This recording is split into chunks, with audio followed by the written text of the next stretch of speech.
Hola a todos, ¿cómo están? Bienvenidos a un nuevo video, esta vez distinto. Esta vez vamos a analizar un poco el contexto actual de la bolsa norteamericana, del S&P 500, y esto que es un breve video de que yo titulé Perspectivas del pasado para pensar el futuro, ver qué es lo que puede llegar a ocurrir con los mercados, no para hacer futurología ni nada, sino haciendo un poquito un testeo para atrás, un backtesting respecto de los gráficos, de qué pasó en esas épocas en donde tuvimos una crisis similar a la que estamos teniendo hoy en los mercados. Y antes que nada, lógicamente, esta no es recomendación de inversión, ni inclusive tampoco una opinión de lo que hay que hacer, sino mi visión acerca de los mercados actuales y de lo que ha pasado mundialmente en los últimos tiempos.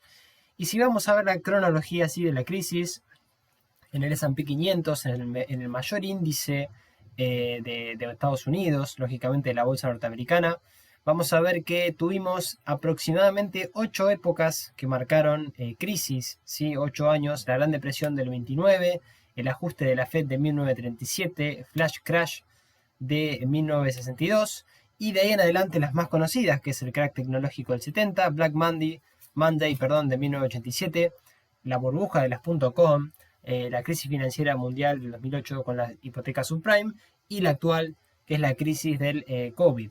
¿Sí? Y si vamos a ver entonces desde la fuente, de donde sacamos esto, de una página de Rankia muy buena que desde ya se las recomiendo a los que están suscritos al canal, que según este artículo, que se los dejo un poco, es la información de acá, pero vamos a analizar desde el punto de vista de lo técnico, al menos para llevarnos alguna idea, ¿no? Desde este punto de vista vamos a ver que, ahí estamos, corrimos, vamos a ver que históricamente el S&P, ¿sí? Que es el índice bursátil más importante del mundo, tuvo estas caídas que ya mencionamos. La Gran Depresión del 30, ¿sí? Que, a ver, es la mayor caída de la historia del mercado de valores de Estados Unidos en los años 30, ¿sí? El famoso lunes negro, donde fue una caída casi de, que tenía 3 años de vida encima en ese momento, en los años 30, y del 12,8%, y que duró 33 meses, ¿sí? Casi un 86% perdió su valor en esos 33 meses. Ese mismo lunes, quise decir, con el 12,8, perdió en un solo día, ¿sí? El lunes negro, ¿sí? Casi 86% su valor perdió en 33 meses. Una locura lo que pasó en el año 30. El ajuste de la Fed en el 37, después del crack del 30, ¿sí? Lógicamente empezó a escalar, como ahora lo vamos a ver sí, en los gráficos, que se va a ver mucho más claro, y qué es lo que nos tenemos que llevar también de todos estos periodos. Hace un ajuste monetario, ¿sí? Que hace que lógicamente el S&P se hundiera, ¿sí? 63 meses seguidos, casi un 60% cae, obviamente alentado por la Segunda Guerra Mundial en los años 39 hasta el 45. Estados Unidos participa lógicamente en esto, con lo que eso implica, o con lo que eso implicó. El Flash Crash de 1962, ¿sí? Que estuvo a Kennedy también como presidente en ese periodo, donde hubo mucha incertidumbre también por la crisis de los misiles de Cuba, lo que hace lógicamente que el mercado tenga esa volatilidad que descienda 28% en 7 meses. Y de ahí arrancamos con el crack tecnológico desde el 70, ¿sí? Que lógicamente luego de que estuviera creciendo terriblemente el S&P, lógicamente, bueno, todos los años anteriores, tuvo una fuerte corrección casi de 36% en 18 meses, es muchísimo. En el 87 tuvimos el Black Monday, que también pasó lógicamente a este nombre, porque en esa jornada todos los mercados de valores del mundo se hundieron de manera catastrófica, ¿sí? En el S&P no fue la excepción, casi un 20,4%, que fue la corrección más rápida, ¿sí? Que tuvo el indicador en la historia. Las .com del 2009, lógicamente, cuando llega el Internet para revolucionar el mundo, en los primeros años fue un éxito, ¿sí? Las cotizaciones que tenían en bolsa eran monstruosas, los fuertes crecimientos que tenían, formándose esta llamada burbuja, ¿sí? Que termina explotando en el 2001, y lógicamente desde los máximos de agosto al 2000 hasta el pinchazo de esa burbuja, casi un 43% descendió el valor del S&P, que duró hasta a finales del año 2002. La crisis del 2008, con las hipotecas subprime también, lógicamente, estas hipotecas que se daban en Estados Unidos a gente que no podía pagarla, lógicamente, y que siempre quedó o va a quedar como anécdota para la gente un poco más grande, con la caída del Lehman Brothers, ¿sí? Lehman Brothers, que inicia una etapa bajista no únicamente en el S&P, sino en todas las bolsas del mundo. Un 40% cayó en ese periodo de alta volatilidad, y lo que tenemos hoy, ¿sí? Que es el COVID 2020, que todavía lo estamos transitando. 11 años de tendencia alcista desde marzo del 2020, que empieza a perder con el COVID de 9,51% por esta crisis sanitaria por la pandemia. Y el 16 de marzo, otro 11,98%, casi un 34% desde los meses que arrancó el confinamiento. La recuperación que tenemos hoy, vamos a ver que fue bastante positiva. Vamos ya al gráfico y vamos a lo que nos vamos a llevar después, o al menos lo que yo les quiero compartir como opinión. Vamos al gráfico. Entonces dijimos que si vamos a hacer un zoom, vamos de atrás para adelante, vamos a tener el crack tecnológico de 1970. Y lo vamos a ver bastante claro en cuanto a las correcciones, en cuanto a la caída que tuvo. Si vemos, este fue el periodo en donde cae, donde está ese crack tecnológico de 1970. Acá vemos, lógicamente, esta caída que tuvo. Vamos a medir la caída, sí, obviamente esto viene casi un 24%, un poquito más de arriba viene en realidad porque acá se corta el gráfico, pero en menos 36%, y fíjense lo que hace la bolsa, que es lo que más me interesa también poder mostrarlo a ustedes. Si bien tiene casi una caída en el 1974, después va al alza, ¿sí? Va al alza hasta la otra crisis, el Black Monday de 1987, donde baja un 20,4%. Luego de esa crisis empieza la subida, lógicamente, desde los años posteriores empieza a recuperar el S&P, terrible la recuperación, hasta las burbujas de las .com 2001. Casi un 43%, se ve clara acá la caída, terrible la caída desde las .com, ¿sí? Casi un 43% lo que marca, ¿sí? Que fue así, casi un 43%.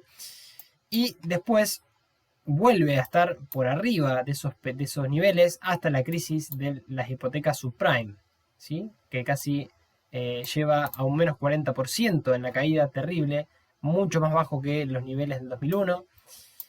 Y después se pone lógicamente en tendencia hasta lo que tenemos hoy, que casi vamos a un menos 34%, que es la crisis del COVID-19, ¿sí? Del coronavirus.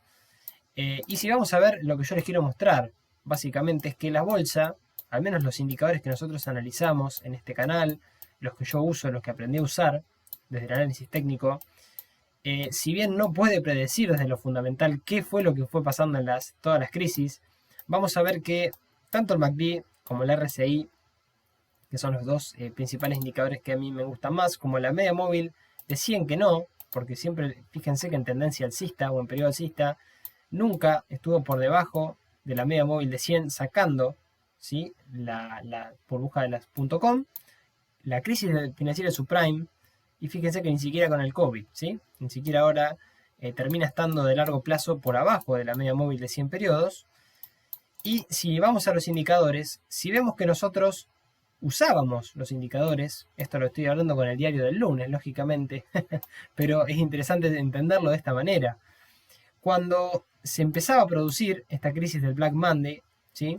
En 1987, el MACD me estaba dando venta, ¿sí? En la zona de sobrecompra, en esta zona, ¿sí? Vamos a pintar esto de rojo. Yo tenía una salida. Cuando hubiera entrado acá, bueno, tenía muchos puntos de entrada, pero lo más importante también, yo creo que en este mundo es saber retirarse a tiempo, ¿sí? Saber cuándo cortar pérdidas, saber cuándo proteger lo que ya ganamos también, porque si uno hubiera estado en esta tendencia alcista de la bolsa por tanto tiempo, hubiera ganado muchísimo, ¿sí? Solo de ver lo que hubieran ganado, esto lógicamente hablando en dólares, desde años a años, desde 1979 hasta 1987, hasta el crash, hay casi un 201% en dólares. Es decir, la gente que estaba invertida en bolsa en ese momento estaba ganando, no estaba perdiendo. E inclusive, después de la caída y la recuperación de Black Monday, vamos a las burbujas de las.com y vamos a ver que también nos estaba avisando a través de este cruce que teníamos que retirarnos. O inclusive mucho más adelante también, que arrancaba esa tendencia de corrección, el RSI también acompañando, bajando la zona de sobrecompra también, después poniéndose ya en terreno bajista por abajo de 50, tarde, ¿no? Lógicamente acá tendríamos que ver cuando el MACD nos dio la señal de salida, era irnos, ¿sí? Si hubiéramos estado en ese periodo, lógicamente, si esto existía, esto no sé si existía en ese momento, pero bueno, hoy lo tenemos. Lo que estamos haciendo un flashback para atrás desde el análisis técnico. Y si vemos acá, en el 2017 también, ¿sí? La casualidad de las crisis subprime, acá nos estaba avisando también punto de salida. Entonces, tenemos también, ahora, vamos a ver que estamos, ¿en qué época estamos? Fíjense lo que está haciendo el S&P ahora. Ahora el S&P ya había dado, inclusive, fíjense, en marzo. En marzo, si nosotros usamos en semanal este indicador, nos marcó salida, ¿sí? Fíjense que esta herramienta, estoy haciendo únicamente un backtesting muy sencillo, únicamente analizando lo técnico. Si uno me puede decir, bueno, pero no puedes únicamente analizar lo técnico. Bueno, está bien, ¿sí? Es verdad, no se puede, solo de lo técnico hay que ver lo fundamental. Pero fíjense los gráficos, o sea, los gráficos y los indicadores no mienten, es la realidad, no mienten, dan señales bastante fieles. Es importante seguirlos, o sea, no sabemos lo que va a pasar, esa es la realidad, pero sí sabemos cuándo podemos tomar posición cuando pasan estas cosas, ¿sí? Cuando hay incertidumbre, cuando hay ruido en el mercado, lo importante es estar afuera. Eso es al menos mi pensamiento. ¿Qué es lo que puede pasar? A mí, lo que yo opino, esta es mi opinión, también después de haber escuchado a varios especialistas en la materia, pues yo soy solo un inversor que está de este lado, como ustedes, ¿sí? Intentando proteger su capital, y con este canal, que bueno, la idea es que seamos una comunidad de pequeños inversores, que cada vez entendamos un poquito más cómo proteger nuestros ahorros y nuestras inversiones. Y con eso yo les digo lo siguiente, lo importante es saber retirarse a tiempo, saber no perder tanto, porque vamos a tener pérdidas. El que no quiere perder, la bolsa no es el mundo para el que no quiere perder nada, pero lo importante es que aprendamos que de todas estas crisis que pasaron, ¿sí? A lo largo de la historia, de la bolsa que nos marca el norte, de la bolsa de los Estados Unidos, la mayor bolsa de las 500 acciones de Estados Unidos, tenemos cómo predecir en el sentido desde lo técnico, ¿sí?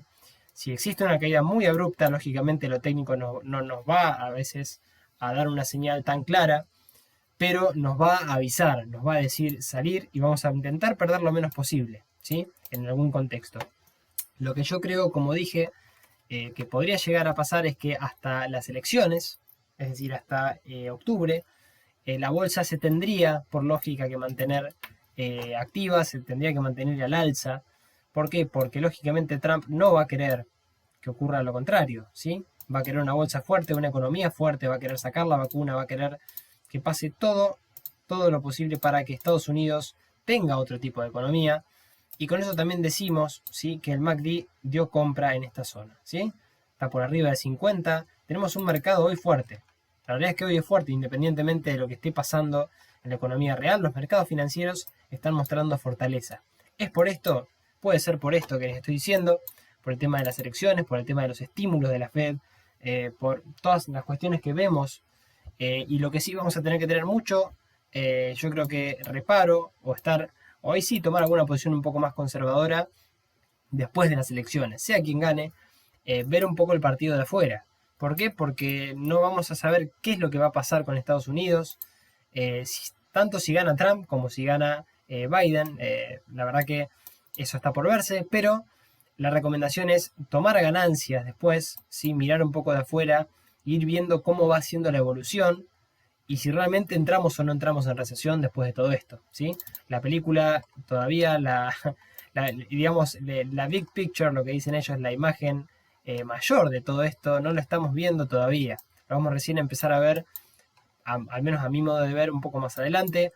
Pero nosotros tenemos que cuidar nuestras inversiones, tenemos que cuidar nuestro criterio como inversores e intentar perder lo menos posible de lo que hayamos ganado, ¿sí? Entonces yo los animo a eso.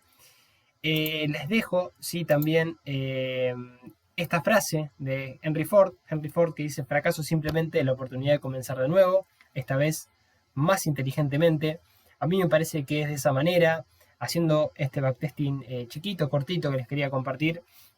Vemos que usando el análisis técnico, que yo lo explico en este canal también, hay muchos otros canales y gente que sabe mucho, hay libros de análisis técnico, pero haciendo un buen backtesting, cuidando el dinero, teniendo gestión de riesgo, podemos intentar no perder lo que ya ganamos y ser rentables, ¿sí? Que es la finalidad de por qué estamos en el mundo bursátil. Así que bueno, les dejo un gran abrazo. Este es un video que quería hacer en la mitad de semana porque me pareció un tema muy interesante. Y los espero entonces sí, el día viernes para el video de análisis de acciones extranjeras y el día sábado para el video de análisis de acciones argentinas, que vamos a analizar varias, al menos para tener, sobre todo con el tema de la deuda, que arreglamos una parte al menos de la deuda argentina, y vamos a ver qué pasa con los balances también de esta semana de algunas empresas que presentan balance en Argentina. Les mando un abrazo grande, gracias por mirar, suscríbanse al canal si no lo hicieron y dejen los comentarios. Nos estamos viendo en el próximo video. Chau.